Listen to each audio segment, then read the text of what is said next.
Bonjour, ici Dorothée Méfaux, en direct de Ouaga pour la Tulu. Je tiens à vous présenter un nouveau livre que je vais présenter sur le plateau de la Tulu. C'est le livre de Roger Nikiema, Lierre de Kossiam. Je vous le montre. Voilà, si vous le voyez bien. Lierre de Kossiam, c'est un petit roman aux éditions Gétro SA.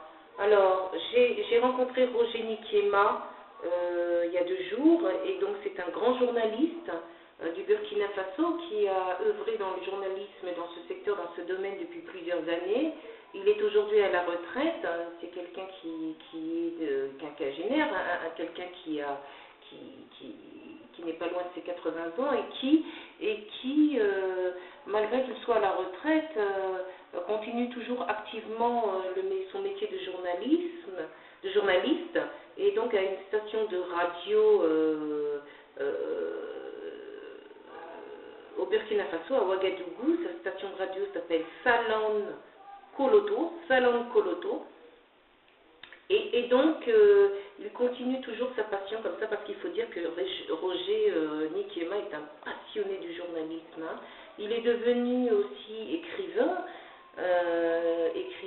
On a dit de lui que c'était le 2e nouvelliste connu du Burkina Faso. Il est poète également, donc un auteur aussi confirmé, qui a écrit Dessins contraires, Flèches blanches, destinée aux enfants, Les soleils de la terre, une collection de nouvelles, et Lierre de Kossiam, son dernier roman. C'est une fiction, une histoire imaginaire dans un contexte de la période coloniale française. Et donc, il a eu ce besoin d'écrire, de retracer cette période coloniale française.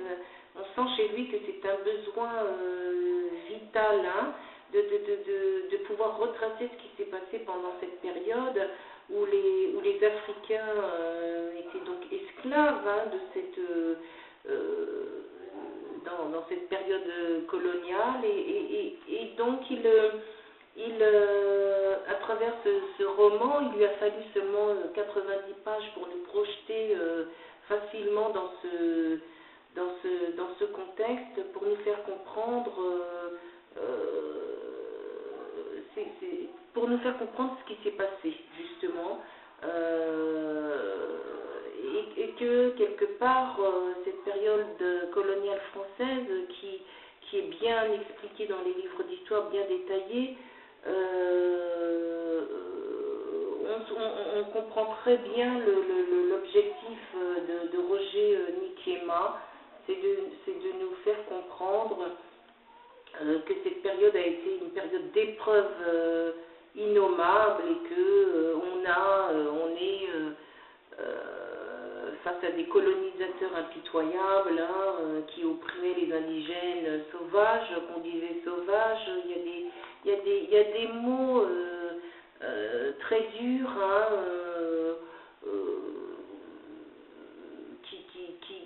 qui ne nous étonnent pas du tout, en fait, parce que on sent bien que tout ce qui tourne autour de la colonisation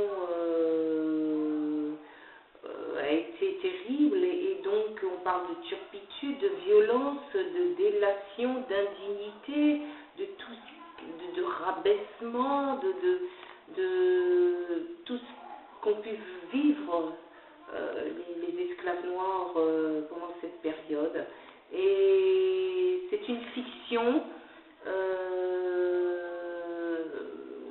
je dirais une fiction historique qui rappelle cette période. Et on sent bien que Roger Théodore Nikiema, de son vrai nom Timbila Roger Théodore Nikiema, on a l'impression que dans ce livre-là, tout en retraçant cette période historique de l'histoire, a besoin certainement de refermer certaines blessures, de faire un deuil de ce passé qu'il n'oublie pas, qu'il a certainement vécu puisqu'il est né en 1935. Et donc je veux le faire venir sur le plateau de la Tulu pour qu'il m'explique un petit peu tout ça. Comment il a vécu, lui, cette période, sachant que mon autre invité aussi parlé de cette période coloniale française dans son livre On a assassiné tous les Mossi. Et l'hier de Kotiam, à ne pas confondre avec le palais présidentiel ici au Burkina Faso, à Ouaga, avec le palais présidentiel Kotiam qui s'écrit K-O-2-S-Y-A-M, alors qu'ici, Kotiam est écrit en deux mots, K-O-2-S, trait d'union, IAM, Y-A-M, qui n'a rien à voir avec le palais présidentiel. Donc c'est une ville inventée par Roger Nikiema pour sa fiction. Et on a des personnages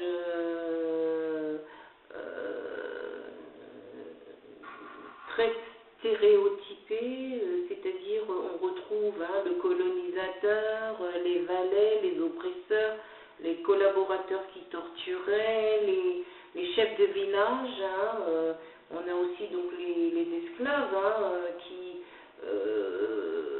qui étaient sous la coupe de leur dominateur, et donc tout ça retrace la période coloniale française.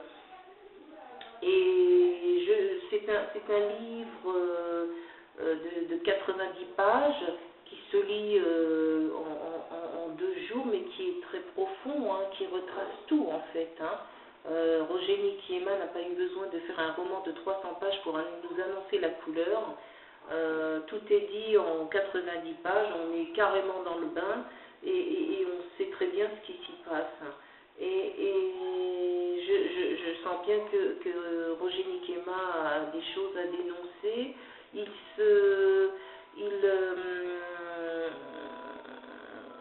On n'a pas besoin de lire entre les lignes puisque tout est bel et bien annoncé. On n'a pas besoin de deviner. On est complètement projeté clairement dans ce contexte. Et donc quand vous voyez l'image de couverture, de la première page de couverture, je vous la montre. Voilà, on voit, je vous la remontre. On voit un colonisateur, un colon blanc qui est assis dans une petite cabane surélevée par des bâtons, de longs bâtons comme ça qui le soulèvent et qui lui-même est porté par des esclaves africains. Donc voilà comment se déplaçaient les blancs pendant cette période. On les déplaçait et on voit que ces esclaves étaient même pieds nus pour transporter leurs colons d'un bout à l'autre, d'une rue à une autre. Et donc la question que je poserai donc à Roger Théodore Nikiema, c'est à savoir est-ce que il a écrit cet ouvrage comme un reporter ou un écrivain qu'il est aussi, parce que sous la plume d'un écrivain, le roman ne se serait peut-être pas écrit de cette façon. J'entends dans le sens que comme c'est un journaliste reporter, il a plus fait de ce livre une espèce de reportage sur la vie quotidienne d'une circonscription administrative sous la colonisation. Et il nous en fait, on a l'impression, on est comme devant sa télé en train de suivre ce petit reportage sous l'objectif et l'œil de Roger Nikiema. Voilà. Donc j'ai bien aimé ce livre, je vous rappelle, il est aux L'hier de Kotiam de Roger Nikiema, voilà, aux éditions Gétro SA. Vous pouvez voir ce livre sur le net ou vous le procurez en librairie. Voilà, donc je le conseille. Il en parlera sur le plateau de l'Atulu. Je lui poserai une vingtaine de questions, si ce n'est plus, par rapport à son livre et cette période coloniale française. Donc j'ai bien aimé, et je pense que vous en saurez un peu plus sur cette période sachant qu'elle fait partie du passé et que Roger Nikiema s'est senti le devoir de retracer cette période. Voilà. Et il m'expliquera sur le plateau le but de son livre, le pourquoi de ce livre. Est-ce qu'il a des choses à enterrer, des choses à dénoncer, des vérités à dire? C'est ce que je vais lui demander. Voilà. Roger Nikiema, L'Hier de Kossiam, petit roman, édition Gétro SA. Voilà. Donc c'était Dorothée Méfaux, en direct de Ouaga pour L'As-tu lu ?